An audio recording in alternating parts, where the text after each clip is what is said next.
बेटियों से पूछता हूं, जो जवान है 9 साल से 60 साल तक सही शादी जवान समझी जाएगी, 9 साल से 50 साल तक गैर सही शादी जवान समझी जाएगी। मैं इन जवान बच्चियों से पूछता हूं, तुम्हें जनाब ज़हरा की टूटी हुई पसली की कसम, अगर जनाब ज़हरा इस वक्त होती तो नंगे मुंह निकलती या न मुंह छुपा के निकलती? जनाब ज़हरा मदीने के सड़कों पर नंगे मुंह फिरती थी। क्या हो रहा है, क्या हो रहा है?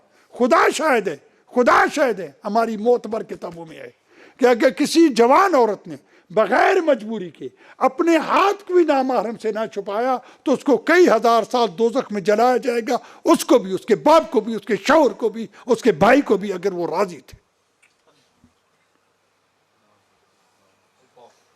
अगर वो राजी थे।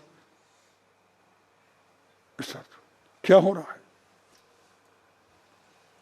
क्या हो रहा है मेरे भाइयों, बेटे और बेटी, क्या हो रहा है? कहते हैं मुंह खोलना जायज, मुंह खोलना जायज है। तो जनाब ज़ैनब ने यजीद से क्यों कहा था, बदबख्त तुमने अली की बेटी का चेहरा नंगा कर दिया, उसे क्यों ना कहा तुम हमेशा नंगे मुंह फिरती हो? हमारी मौत पर किताबों में है, खुदा शाहिद है।